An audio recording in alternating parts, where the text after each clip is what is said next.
30 তারিখ নভেম্বর মাসের শেষ দিন, না আর একটা মনে হয় আছে। যাই হোক, আজকে 30/11/24 আমরা পড়ছি থার্মোডাইনামিক্স। এটা আজকে মোটামুটি লাস্ট ক্লাস থার্মোডাইনামিক্সের। থার্মোডাইনামিক্স 1-2 দিনই মোটামুটি শেষ করা যায়, কিন্তু ডিটেলস পড়াতে গেলে একটু টাইম লাগে। আমরা সেকেন্ড লটাকে পড়ছিলাম। এরপর আজকে তোমাদের কনসেপ্ট এনট্রপি, আর যেহেতু এনথ্যালপি বলছো তো এনথ্যালপি বলে দিচ্ছি। এনথ্যালপি, আমি এই থার্মোডাইনামিক্সের ডিটেলস, আমাদের থার্মোডাইনামিক্সের একটা যখন কেউ 13-14-এ উঠে, 13-14-15 মানে থার্ড ইয়ার ফিজিক্স অনার্স বা মাস্টার ডিগ্রি করে, থার্মোডাইনামিক্স হচ্ছে একটা টপিক, যে টপিকটাই তোর পুরো সারা জীবন কাটানো যায়। তো এনট্রপি এনথ্যালপির এই কনসেপ্টগুলো বিশাল বিশাল ইম্পর্টেন্ট এবং হাইফাই। তা আমি জাস্ট মিনিমাম যেটুকু না বললেই নয় সেটুকু তোমাদের বলবো। তো তার আগে যেটা করব সেটা হচ্ছে এই যেটুকু জায়গা আছে সেটুকু আমি ক্লিয়ার করি। দেখো, একটা প্রশ্ন, একটা প্রথম কোশ্চেন দিয়ে আমি স্টার্ট করি। কোশ্চেনটা হচ্ছে, একটি তাপীয়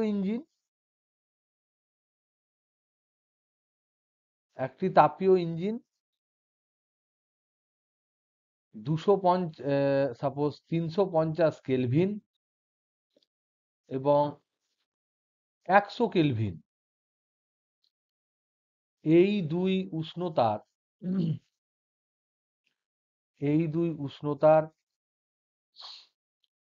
আধারের মধ্যে ক্রিয়াশীল।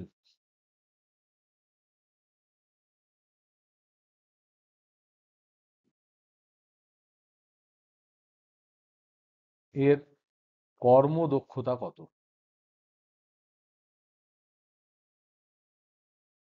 কি অ্যান্সার হবে?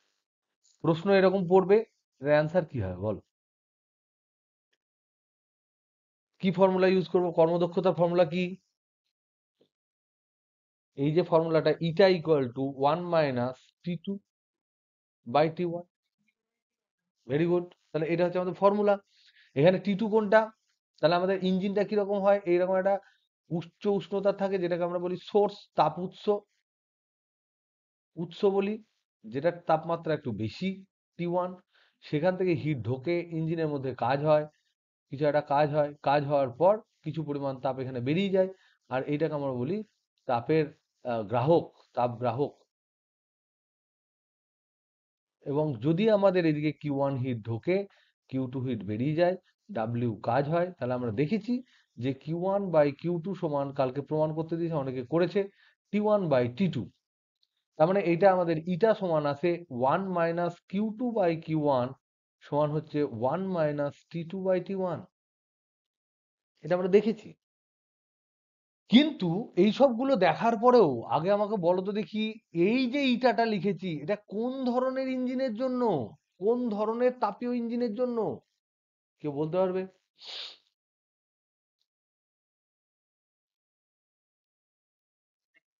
কার্নো। তার মানে কার্নোর প্রিন্সিপাল, কার্নোর নীতি অনুযায়ী, কার্নোর নীতি অনুযায়ী যে ইঞ্জিন চলবে, কার্নোর নীতি অনুযায়ী মানে কি? মানে হচ্ছে ওই যে প্রসেসটা হবে, সেই প্রসেসের সমস্ত প্রক্রিয়া হবে প্রত্যাবর্তক, এবং এবং তার সাথে সাথে হবে দুটি সমষ্ণ প্রক্রিয়া থাকবে, দুটি রুদ্ধতাপ প্রক্রিয়া থাকবে। ওকে, সেই রকম যদি ইঞ্জিন হয় তাহলেই এফিসিয়েন্সি এটা হয়। আর তার সাথে সাথে বলো তো দেখি, কার্নোর উপপাদ্যটা কি ছিল?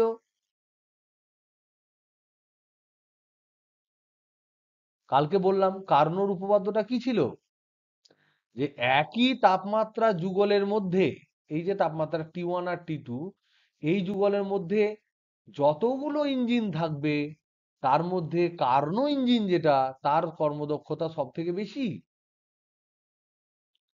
কারণ সেখানে লস নেই, সব সব প্রসেস গুলো প্রত্যাবর্তক। কিন্তু সাধারণত কি প্রত্যাবর্তক প্রক্রিয়া হয়? কি বোঝাতে পারছি আমি? আমি ব্যাপারটা বোঝাতে পারছি তোমাদেরকে? আমি বলার চেষ্টা করছি যে এইরকম প্রশ্ন পড়লে ধরাম করে তোমরা এই T2/T1 দিয়ে অ্যান্সার লিখে ইটা সমান ডাইরেক্ট লিখে দেবে 1 মাইনাস, সব কেলভিনে দেওয়া আছে, সব কেলভিনে চাই, ডিগ্রি সেন্টিগ্রেড চলবে না, 273 যোগ করে দিতে হবে। T2 মানে 100, T1 মানে 350, ঝবাং করে তুমি এটা করে 10 এর 35, তাহলে 1 মাইনাস 10 এর 35 মানে 2 এর 7 সমান বলে দিলে 5 এর 7, তাহলে ইটা সমান তোমার বেরোলো 5 এর 7। এটা কার এফিসিয়েন্সি? এটা কার এফিসিয়েন্সি? ওই ইঞ্জিনের না কার্নো ইঞ্জিনের? তাহলে ওই তাপমাত্রা যুগলের মধ্যে থাকা, তাপমাত্রা যুগলের মধ্যে থাকা কার্নো ইঞ্জিনের এফিসিয়েন্সি,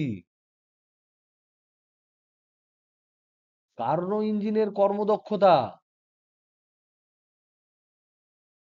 তাহলে আমার প্রশ্নে কি বলা আছে? প্রশ্নে কি লেখা আছে?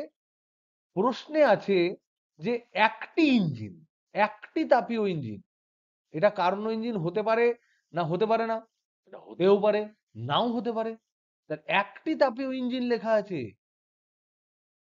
যা বলে দেওয়া নাই স্পেসিফিক্যালি যে এটা কার্নো ইঞ্জিন না অন্য ধরনের ইঞ্জিন। হতেও পারে, নাও পারে। যদি হতেও পারে নাও পারে এরকম কন্ডিশন থাকে, তাহলে কর্মদক্ষতাটা এই ইঞ্জিনের জন্য, কর্মদক্ষতাটা আমরা কি বলবো তাহলে? তাহলে ওই ইঞ্জিনের জন্য কত বলবো? ইঞ্জিনের জন্য কর্মদক্ষতা কত বলবো?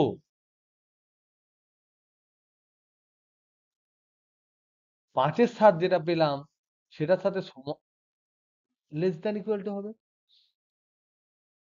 লেস দ্যান ইকুয়াল টু কেন? লেস দ্যান হবে যদি অন্য ইঞ্জিন হয়, কারণ আমরা জানি কার্নো ইঞ্জিন হলে ইকুয়াল হবে। আর আমরা বলেছি যে কার্নো ইঞ্জিন হচ্ছে কার্নো উপপাদ্য অনুযায়ী উনি প্রমাণ করেছেন যে অন্যান্য তাপীয় ইঞ্জিনের তুলনায় কার্নো ইঞ্জিনের কিন্তু কর্মদক্ষতা সব থেকে বেশি, যদি তাপমাত্রা T1 আর T2 একই হয়। এখানে যেহেতু ইঞ্জিনটা পুরোপুরি স্পেসিফিক্যালি বলা নেই, তাই আমাদের এখানে আমি জানি না এটা কার্নো ইঞ্জিন না কার্নো ইঞ্জিন নয়, তাহলে কার্নো ইঞ্জিন হলে ইকুয়াল টু হবে, আর যদি কার্নো ইঞ্জিন না হয় তাহলে লেস দ্যান ইকুয়াল টু হবে। So this is the very very important concept. কিন্তু আমাদের দুর্ভাগ্য যে প্রশ্ন যখন পরীক্ষায় পড়ে অন্য তাপীয় ইঞ্জিন বলে দিলেও 5 এর 7 লিখে দিলেও ফুল মার্কস দেয়, কিন্তু এমসিকিউ এ যদি পড়ে যায়, এই যে ছোট কনসেপ্টের মধ্যে যদি ঘাটতি থেকে যায়, যদি তুমি স্পেসিফিক্যালি না জানো, তাহলে কিন্তু গন্ডগোল হয়ে যাবে। তোমাকে ফিশ ফ্রাই দিয়েছে, সেটা ভেটকি না তোমার ভোলা, সেটা তুমি বুঝতে পারছো না। তোমাকে বুঝতে হবে যে ভোলা ফিশ ফ্রাই না ভেটকি, ডিফারেন্স তোমাকে কিন্তু ক্লিয়ারলি বুঝতে হবে, তবেই তুমি অ্যাকচুয়ালি আইডিয়াটা পাবে। সেই জন্য এই অঙ্কটা করালাম। এটা প্রত্যেকে বুঝতে পেরেছো? একটা আওয়াজ দাও অমর্ত্য। ঠিক। নেক্সট, নেক্সট প্রশ্ন। একটি আহ, দুটি নির্দিষ্ট তাপমাত্রা যুগলের মধ্যে যুগলের মধ্যে ক্রিয়াশীল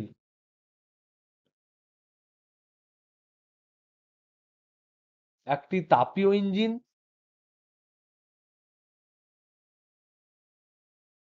এবং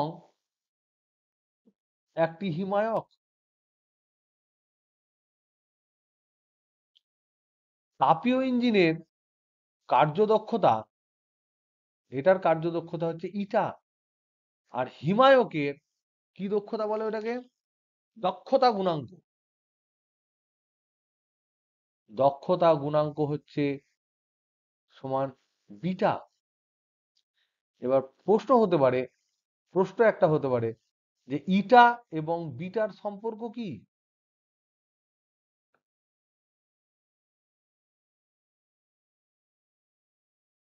প্রশ্ন 2 হতে পারে ইটা এর মান কি 1 এর সমান হতে পারে?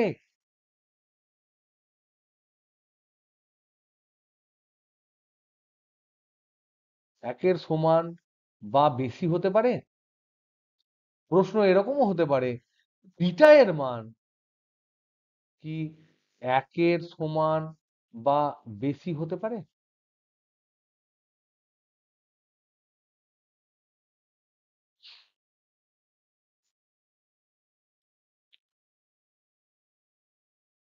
এটা আমাদের প্রশ্ন।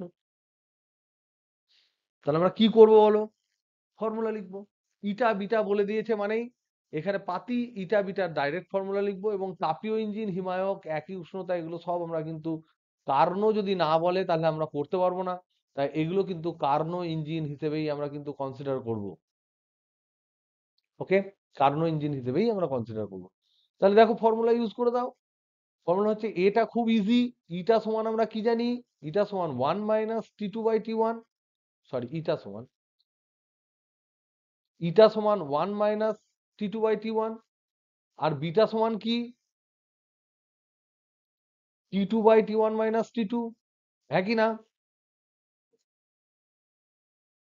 তাহলে T2 দিয়ে ভাগ করে দাও, T2 দিয়ে ভাগ করে দাও, বা T1 দিয়ে ভাগ করে দাও। তাহলে এটা কি দাঁড়াবে? T2/T1 by 1 minus T2/T1। এবার এখান থেকে T2/T1 টা কি পাচ্ছ? T2/T1 টা তুমি পাচ্ছ 1 minus eta.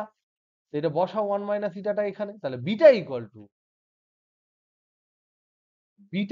Two 1 minus eta by 1 minus 1 minus ইটা।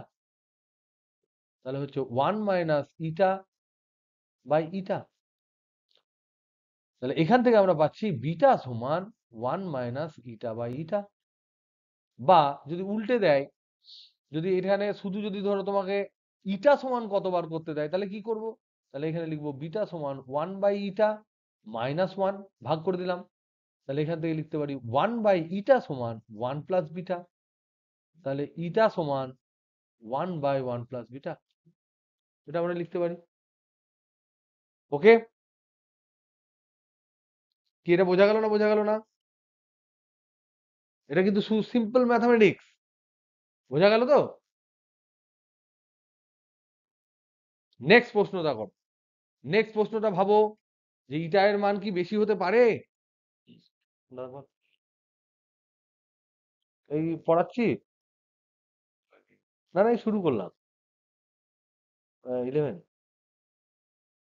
ওকে ওকে, হ্যাঁ হ্যাঁ হ্যাঁ হ্যাঁ, ওকে। নেক্সট যে প্রশ্নটা সেটা সম্বন্ধে বলো। নেক্সট এটা 2 নাম্বার প্রশ্ন যেটা আছে, ইটা এর মান 1 এর চেয়ে বেশি হতে পারে কি? বেশি বা সমান? কোনোদিন হতে পারে না। তার কারণ এটাই হচ্ছে ফর্মুলা, এটাই হচ্ছে সেকেন্ড ল।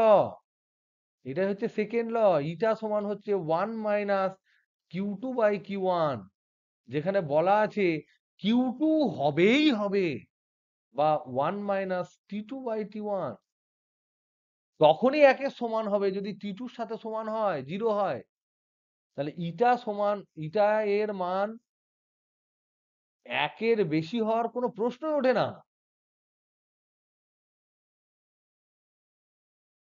হওয়ার প্রশ্নই ওঠে না, কারণ মাইনাস আছে।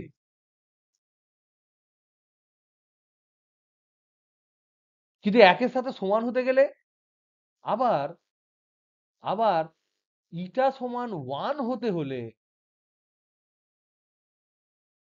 T2 হতে হবে 0 কেলভিন। 0 কেলভিনটা কি টেম্পারেচার গো?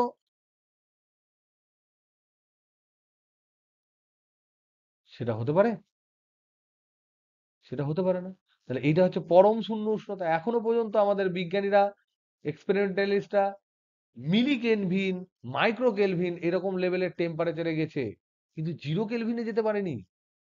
0 কেলভিনে যদি না যেতে পারে, ওই টেম্পারেচার যদি অ্যাচিভ নাই করা যায়, তাহলে T2 এর মান কিছু ধনাত্মক থাকবে। তাহলে ইটার মান কোনোদিন 1 এর চেয়ে সমান হবে না। এটাও সম্ভব নয়। তাহলে পরম শূন্য উষ্ণতা, এটা অসম্ভব পাওয়া। তার মানে eta eta is less than equal to 1 always. অতএব ইটা এর মান সর্বদা 1 কম হবে। নাও নেক্সট কোশ্চেন, সি এরটা বলছি, বিটা এর মান কি 1 সমান হতে পারে?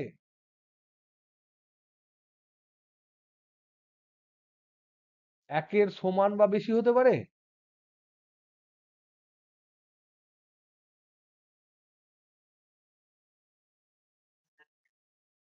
এটা অ্যান্সার হচ্ছে অবশ্যই পারে।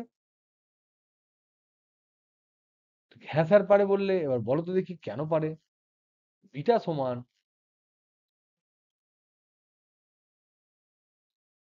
সরি এটা উল্টো উল্টো, না এটা হচ্ছে বিটা সমান 1 মাইনাস ইটা বাই ইটা।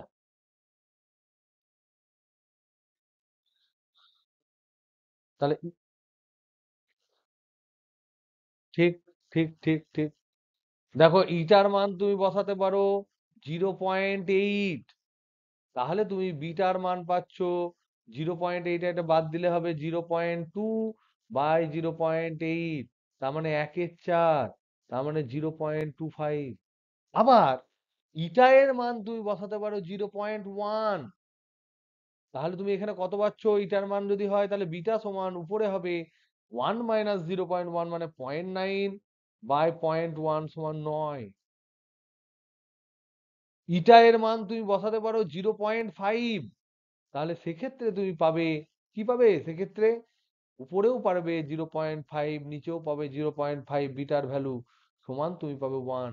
তাহলে দেখতে পাচ্ছি আমি এখানে যে এই যে দক্ষতা গুণাঙ্ক এটার মান কিন্তু 1 কম, 1 বা 1 বেশি হয়ে যেতে পারে, কোনো চাপ নেই।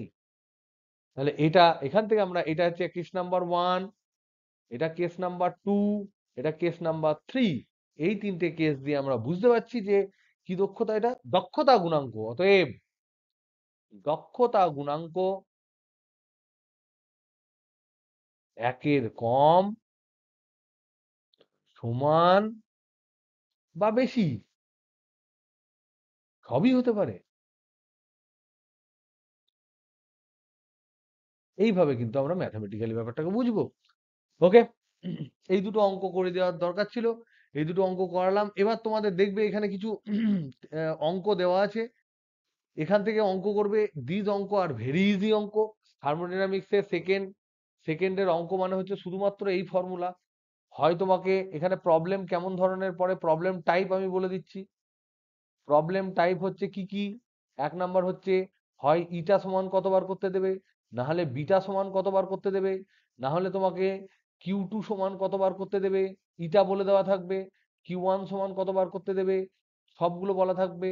সম্পর্ক কি, বা W সমান কতবার করতে দেবে, কি কি সম্পর্ক আছে, ইটা সমান 1 মাইনাস T2/T1, আবার সম্পর্ক হচ্ছে সমান 1 মাইনাস Q2/Q1, এটা হচ্ছে সম্পর্ক।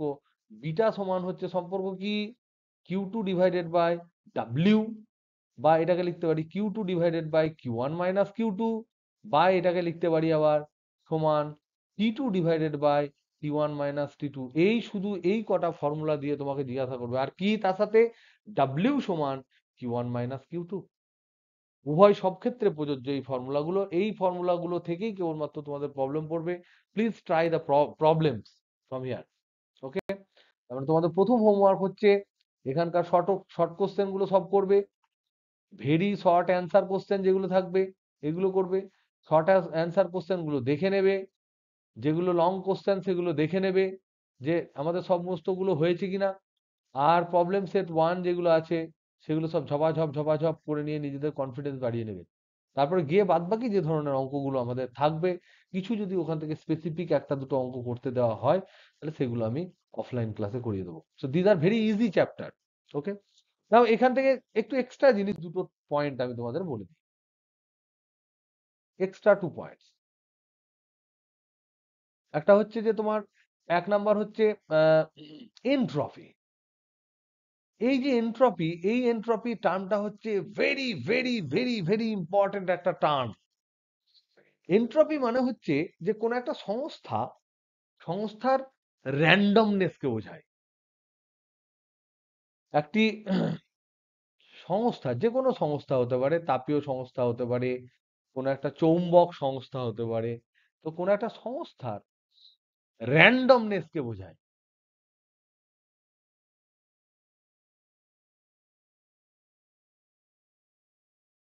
মানে যেমন ধরে নাও একটি তাসের বাক্স জোকার টোকার এগুলোকে বাদ দিলে কতগুলো কতগুলো কার্ড থাকে?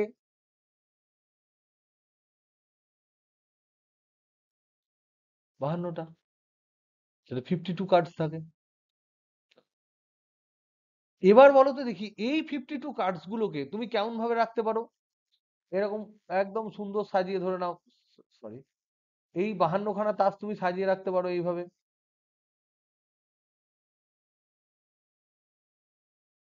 আঁকা আমার খুব বাজে।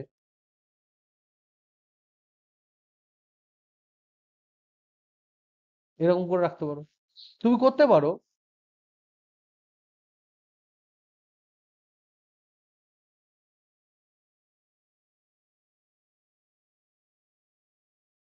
দুটো থাকে এরকম সাজিয়ে রাখতে পারো। 26-26টা করে সাজাতে, এখানে 52টাই আছে, এখানে তুমি 26-26টা করে সাজাতে পারো। আর তুমি করে দিতে পারো 52 খানা তাস এরকম ফেলে দিয়েছো, 52 খানা তাস তোমার যে টেবিল বা বিছানা যেখানে আছে ছড়ানো 52টি তাস। এটা হচ্ছে কেস ওয়ান, এটা হচ্ছে কেস টু, এটা হচ্ছে কেস থ্রি। এবার বলো তো দেখি কোন জায়গায় কোন জায়গায় তাসগুলি সব থেকে বেশি সুসজ্জিত?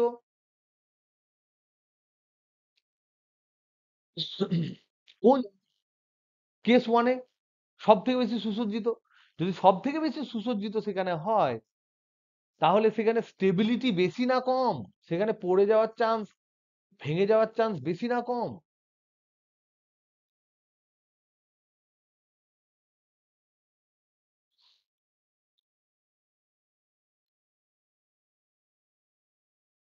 ভালো করে ভেবে বলো।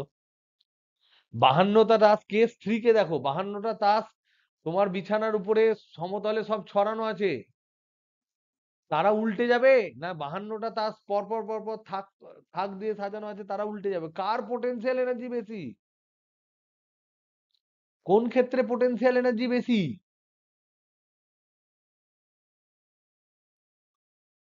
এইটার হচ্ছে পোটেনশিয়াল এনার্জি সব থেকে বেশি, এর স্থিতিশক্তি সব থেকে বেশি। কেন? যে উপরের তাস আছে তার হাইটটা দেখো অনেক, আর এখানে সবারই হাইট হচ্ছে প্রায় জিরো।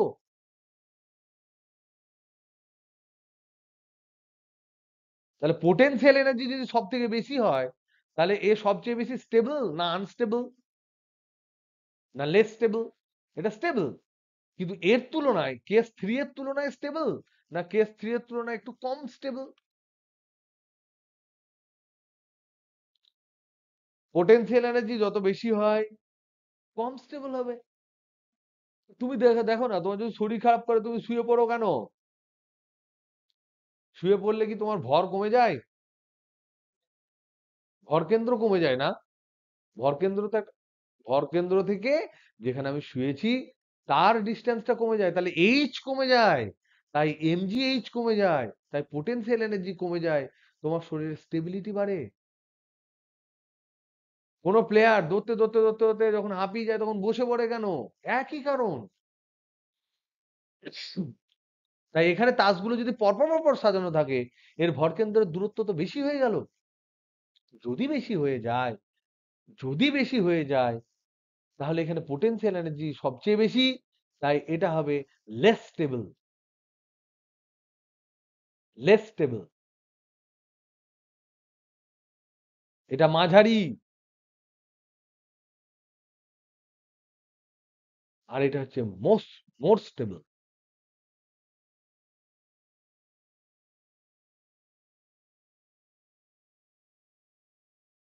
এবার তুমি আমাকে বলো প্রকৃতি প্রকৃতি কি চায়? একটা মানুষ, গরু, ভেড়া, ছাগল, একটা ইলেকট্রন, কোন একটা অ্যাটমের বাইরে থাকা ইলেকট্রন, কোন একটা নিউক্লিয়াস কি স্টেবল? ও তো স্টেবল আছে। কি হতে চাই? কথাটা স্টেবল হতে নয়, কথাটা হচ্ছে আরেকটু বেশি স্টেবিলিটি পেতে চাই। একটা ইলেকট্রন যখন তার বাইরের কক্ষপথে থাকে তখন স্টেবিলিটি থাকে না তা নয়, অক্টেট না থাকলে যে স্টেবিলিটি থাকে না তা নয়, তখন স্টেবিলিটি থাকে। কিন্তু যদি সে অষ্টক পূর্তি করে তাহলে তার স্টেবিলিটিটা বৃদ্ধি পায়, তখন তার স্টেবিলিটিটা বাড়ে। তাহলে এবার কি বুঝছো বলো? তাহলে মহাবিশ্বের সমস্ত প্রক্রিয়া, সে প্রক্রিয়ার মধ্যে জীবিত লোক হোক আর মৃত লোক হোক, সে ম্যাটার হোক বা গাছ হোক বা প্রকৃতির যে কোনো জিনিস হোক, সবারই সমস্ত কার্যকলাপ শুধুমাত্র হয় আরেকটু এক্সট্রা স্টেবিলিটি পাওয়ার জন্য। তাহলে 52টা টাস্ক যদি আমি ওইরকম করে রেখে দিই, ধীরে ধীরে ধীরে ধীরে ধীরে ধীরে ধীরে ধীরে ন্যাচারালি কেস 1 থেকে এইটা যাবে কেস 2 তে, কেস 2 তে সেটা যাবে কেস 3 তে আলটিমেটলি। তাহলে বলো তো দেখি, সিস্টেমের র্যান্ডমনেস বাড়লো না কমলো?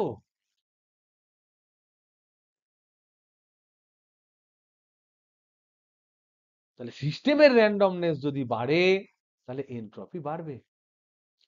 তাহলে মহাবিশ্বে তুমি যাই করো না কেন, তুমি যা করবে, যত প্রসেস আছে পৃথিবীতে, প্র্যাকটিক্যাল যতগুলো প্রসেস আছে, সমস্ত প্রসেসে এনট্রপি বাড়বে বাড়বে এবং বাড়বেই। এবং তার জন্য বিশ্ব উষ্ণায়ন হবে, হবে এবং হবেই।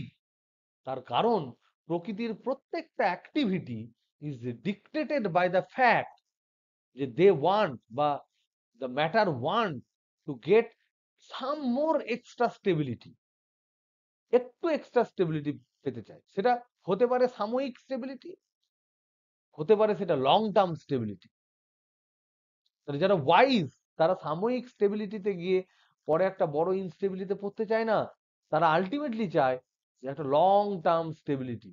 আর তুমি লং টার্ম স্টেবল তখনই হবে যখন তোমার লাইফটা র্যান্ডম হবে। বুঝছো?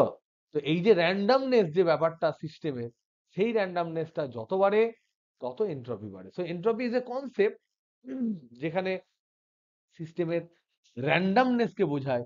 যত র্যান্ডম হবে তত বেশি কিন্তু সিস্টেমের স্টেবিলিটি বাড়বে, তত বেশি এনট্রপি বাড়বে। তাহলে এখান থেকে একটা ধারণা পেলাম যে হোয়াট ইজ এনট্রপি। তো এই যে ধরে নাও এই এনট্রপির সংজ্ঞা হচ্ছে, একটা একটা সংজ্ঞা দেয়, এনট্রপির একটা সংজ্ঞা আছে, বিভিন্ন ধরনের ম্যাথামেটিক্যাল সংজ্ঞা আছে। এস ইকুয়াল টু, এনট্রপি হচ্ছে এস ইকুয়াল টু কে মানে বোলজম্যান কনস্ট্যান্ট এলএন ওমেগা।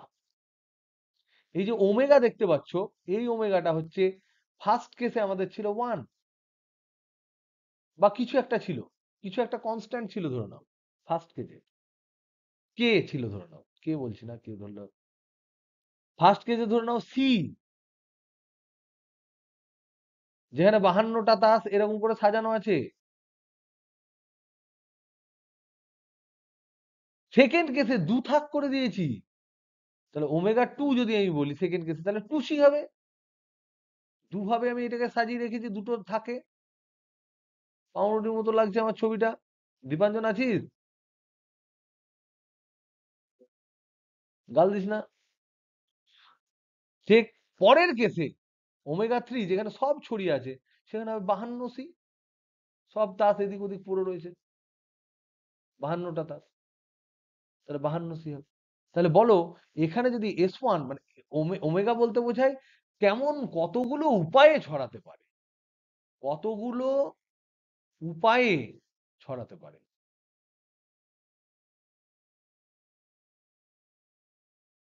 তো এইটা আমি তোমাদেরকে একটা গ্রস, এটা কিন্তু 100% ট্রু নয়, to give, to give you a view. এই সি বলছি, 2c বলছি, 52c বলছি, এগুলো অ্যাকচুয়ালি কত উপায়ে সাজানো যায় সেগুলো আমি ধরে নিচ্ছি। কত উপায় মানে এটাকে এরকম রাখা যায়, এটাকে উঁচু করে রাখা যায়, এটাকে নিচু করে রাখা যায়, এই সমস্ত উপায়গুলোকে কিন্তু করতে হবে। জাস্ট তোমাদেরকে হালকা আভাস দেওয়ার জন্য আমি বলছি, যত ছড়াবে, ছড়িয়ে যাবে, তত বেশি বেশি সংখ্যক উপায়ে সংস্থাটাকে আমরা সাজাতে পারবো। তো ওমেগার মান তত বাড়ে, এনট্রপি তত বাড়ে। তাহলে আমরা বলবো মহাবিশ্বে, মহাবিশ্বে সমস্ত প্রক্রিয়ায়, সমস্ত প্রক্রিয়া সেই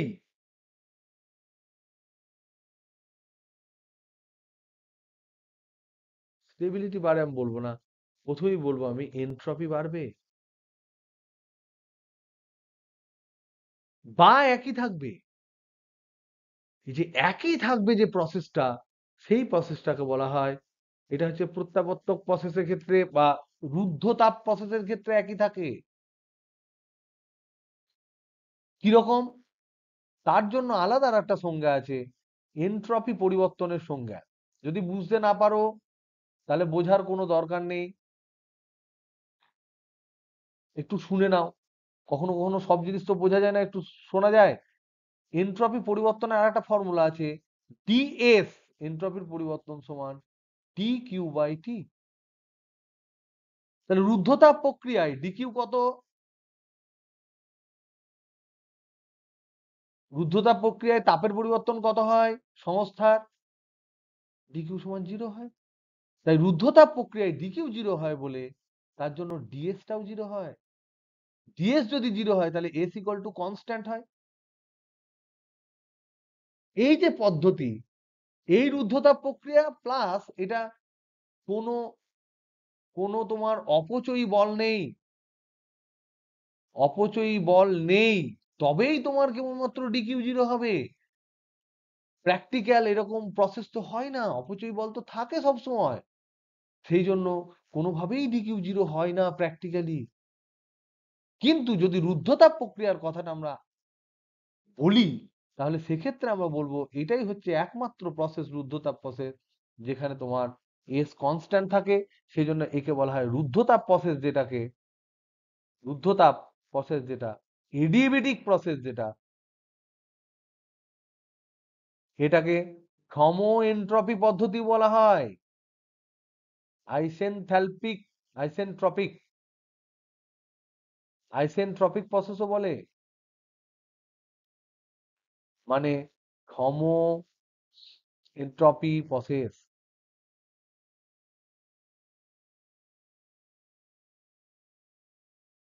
তাহলে আমরা দেখলাম, যেহেতু যেহেতু ডিএস সমান ডি কিউ বাই টি, এবং প্রতিটি পদ্ধতিতে এবং প্রত্যাবর্তক প্রত্যাবর্তক আবর্ত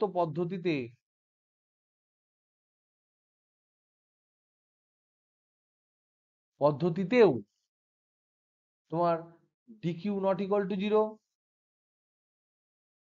তার মানে DS equal to DQ by T, এটাও নট ইকুয়াল টু 0। ডিকিউ মানে কি? ডিকিউ মানে হচ্ছে Q one minus Q two. তাহলে হিট কিন্তু একটু লস হলো, চেঞ্জ হয়ে গেল, তাহলে এটাও 0 হলো না। তার মানে DS is greater than 0 or equal to 0। যদি কোনো রকম কোনো অবক্ষয়ী বল না থাকে তাহলে সেক্ষেত্রে এনট্রপি সমান থাকে, আর যদি অবক্ষয়ী বল থাকে তাহলে এনট্রপি কিন্তু বাড়বেই। তাহলে এখান থেকে আমরা বুঝতে পারছি যে সেকেন্ড ল অফ থার্মোডাইনামিক্স যদি আমি বলি, সেকেন্ড লটাকে এইভাবেও অনেকে বলে যে মহাবিশ্বে এমন পদ্ধতিই সম্ভব, মহাবিশ্বে এমন পদ্ধতিই হওয়া সম্ভব, এমন পদ্ধতিই হওয়া সম্ভব, যার যার জন্য যার জন্য এনট্রপি হয় বাড়বে, নতুবা একই থাকবে, কমবে কোনোদিন না। এটা হচ্ছে ল অফ এনট্রপি। এনট্রপি কখনো কমে না, এনট্রপি বাড়তে থাকে। এটা হচ্ছে ল অফ এনট্রপি। এটুকুই থাক, বেশি আর করে লাভ না। আর একটা জিনিস তোমাদের এরকম বলে দিতে পারি, আর একটা জিনিস, যেমন ধরো না, এই যে পিভি ডায়াগ্রামটা আমরা এঁকেছিলাম, এরকম এরকম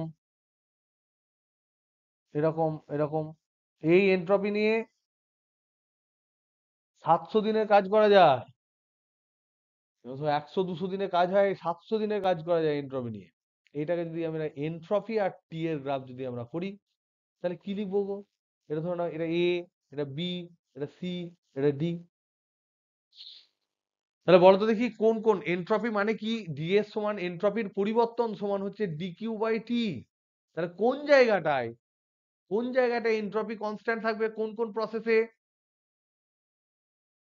এ থেকে বি, বি থেকে সি, সি থেকে ডি, ডি থেকে এ, কোন প্রসেসে এনট্রপি একই থাকবে? এইটাই, এইটাই একদম তাই, কারণ এটা হচ্ছে ডিকিউ জিরো। এডিয়াবেটিক প্রসেস, এখানেও ডিকিউ জিরো, এডিয়াবেটিক প্রসেস, তাহলে ডিকিউ বাই টিও জিরো হবে, তাহলে ডিএস জিরো মানে এস কনস্ট্যান্ট। তাহলে এখানে যদি আমি এ বি সি ডি যদি বসিয়ে দিই, ধরো এরকম চারটে পয়েন্ট নিলাম, কেন চারটে পয়েন্ট নিলাম, কারণ এই সব প্রসেসে আবার, তাহলে এখানে আমি দেখলাম এস ইকুয়াল টু কনস্ট্যান্ট, এখানে আমি দেখলাম এস ইকুয়াল টু কনস্ট্যান্ট, এখানে আবার দেখছি T equal to constant T one, এখানে দেখছি T equal to constant T two. তাহলে টি ইকুয়াল টু কনস্ট্যান্ট যেগুলো, সেগুলো এস অক্ষের সমান্তরাল হবে, sorry, T equal to constant যেগুলো এস অক্ষের সমান্তরাল হবে মানে এইগুলো হবে। আর এস ইকুয়াল টু কনস্ট্যান্ট যেগুলো বি থেকে সি, সেগুলো হচ্ছে টি অক্ষের সমান্তরাল হবে। তাহলে এইটা হবে এসটি গ্রাফ। এবার কোনটা এ কোনটা বি কোনটা সি কোনটা ডি, টি বেশি, দেখো সি তে সি আর বি এর মধ্যে যে কানেকশন আছে আর সি আর ডি এর মধ্যে যে কানেকশন আছে সেখানে টি বেশি, টি সেখানে বেশি, সরি সি সেখানে কম, তাহলে এইখানটা হবে তোমার ওই কানেকশনটা। ওকে, তারপর টি কম, তাহলে এটা হবে তোমার সি কনস্ট্যান্ট, সরি সি এখান থেকে আসবে, টি কনস্ট্যান্ট মানে হচ্ছে, টি কনস্ট্যান্ট মানে এইটা টি টু, আর এটা হচ্ছে টি ওয়ান, এটা হচ্ছে এস ওয়ান, এটা হচ্ছে এস টু। দেখিনি কোনটা কোন দিকে হচ্ছে, এটা হচ্ছে বেশি উষ্ণতার লাইন, তাহলে টি ওয়ান লাইন, এটা হচ্ছে এখানে এটা হচ্ছে তোমার এ থেকে বি পর্যন্ত যাবে, আর এইদিকে ডিকিউ, এইদিকে হচ্ছে ডিকিউ পজিটিভ, ডিকিউ সমান কি হবে, ডিকিউ সমান ডিউ ইকুয়াল টু জিরো, তাহলে ডিডাব্লিউ হবে, ডিডাব্লিউ হলে N R T one L N V two by V one হবে, কারণ এটা বেশি, এটা যদি বেশি হয়, এটা যদি বেশি হয় কিউটা, তাহলে এখানে এই এন্ট্রপির পরিবর্তনটা হবে টি ওয়ান অনুযায়ী, তার মানে এস কনস্ট্যান্ট মানে হচ্ছে তোমার এই জায়গাটা হবে টি ওয়ান, টেম্পারেচার দিয়ে এইরকম হবে, এদিকে বাড়ছে, এ টু বি, এন্ট্রপি বাড়লো, এন্ট্রপি বাড়ার পর, এন্ট্রপি বাড়ার পর এদিকে এন্ট্রপি কনস্ট্যান্ট থাকলো, এটা বি টু সি, তারপর সি থেকে ডি এ, এটা হচ্ছে কম্প্রেশন, কম্প্রেশন মানে হচ্ছে সিস্টেমের তাপ ঢুকে গেল, ডিকিউ নেগেটিভ,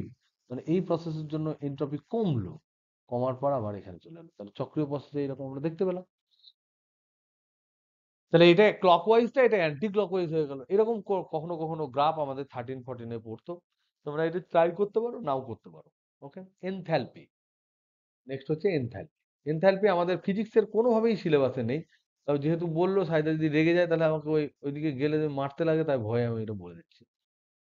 এনথ্যালপি হচ্ছে, এটা হচ্ছে একটা ফ্রি এনার্জি, যেমন ধরো ইউ হচ্ছে একটা এনার্জি, অভ্যন্তরীণ শক্তি, ইন্টারনাল এনার্জি, সেরকম কিছু কিছু এনার্জি আছে ফ্রি এনার্জি। ফ্রি এনার্জি অনেক ধরনের হয়, গিবস ফ্রি এনার্জি হয়, হেলমঞ্চ ফ্রি এনার্জি হয়, বিজ্ঞানী গিবস একটা সংজ্ঞা দিয়েছিলেন গিবস ফ্রি এনার্জি, হেলমঞ্জের একটা ফ্রি এনার্জি আছে, হেলমঞ্চ ফ্রি এনার্জি, সেরকম একটা তোমার এনথ্যালপি বলেও এনথ্যালপিক একটা ফ্রি এনার্জি আছে, এনথ্যালপি। এটা ডেফিনেশন কি, এটা এনথ্যালপি এইচ, যদি আমি এইচ ধরলাম, এইচ ইকুয়াল টু অ্যাকচুয়ালি হয় ইউ প্লাস পিভি,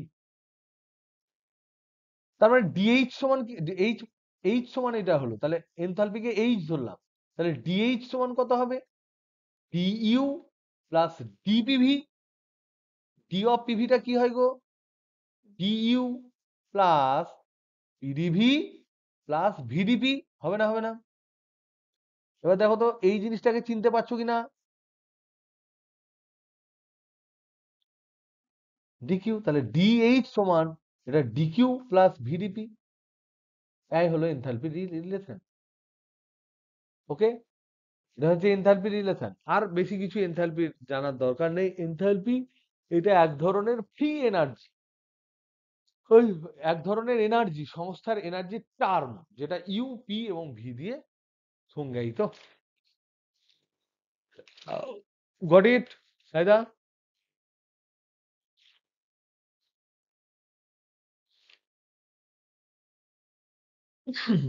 ওকে, এই যেমন ধরে নাও তোমাদের একটা কোশ্চেন দিয়েছে এনট্রপি দিয়ে, এনট্রপি দিয়ে একটা প্রশ্ন দিয়েছে, এই এনট্রপিটা পড়িয়ে দিলাম। এনট্রপিতে তোমাদের একটা দেখবে 11 নাম্বার সহজ গাণিতিক লেভেল 1-এর 11টা দিয়েছে, লেভেল 1-এর 11টা। যদি তোমাদের পরীক্ষায় কোনোদিন পড়ার চান্স, উচিত নয় পড়া কারণ সিলেবাসে নেই, তবু আমি বলছি 0 ডিগ্রি সেন্টিগ্রেড উষ্ণতায়, কম্পিটিটিভ অবস্থানের সিলেবাসই তো নেই। 0 ডিগ্রি সেন্টিগ্রেড উষ্ণতায় 1 গ্রাম, 1 গ্রাম বরফ গলে 0 ডিগ্রি সেন্টিগ্রেড উষ্ণতার 1 গ্রাম জলে পরিণত হলে এনট্রপির কত পরিবর্তন হবে?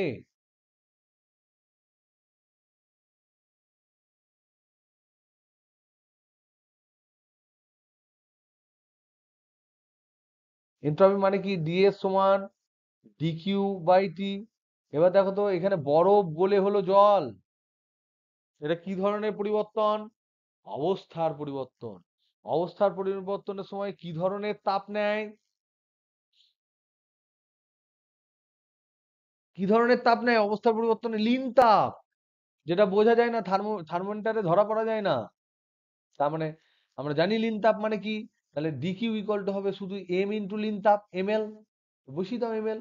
তাহলে এম ইন্টু লিন তাপ বাই টি, টি মানে কত গো? 0 বসিয়ে দেবো না কত বসাবো এখানে? টিটা কত বসাবো? 273 কেলভিন। ডিগ্রি সেন্টিগ্রেড নিয়ে কিন্তু কোনোভাবে এক্সাইটেড হয়ে গেলে খুব বিপদ। ওকে, তো এটা 273, এইটা গ্রামে বসাবে, লিন তাপটা 80 কিলোরি পার, কিলোরিকে জুল করে নেবে, নিয়ে সব করে নেবে। এখানে অবশ্য ক্যালোরি দিয়েই দিয়েছে, তাহলে ক্যালোরি দিয়ে দিয়ে দিয়ে এটা হচ্ছে 1 × 80, 1 × 80/273, এত ক্যালোরি পার কেলভিন। যা যা হবে তাই অ্যান্সার। ওকে, এনিওয়ে, আমরা এখানে এই চ্যাপ্টারটা আপাতত খতম করলাম।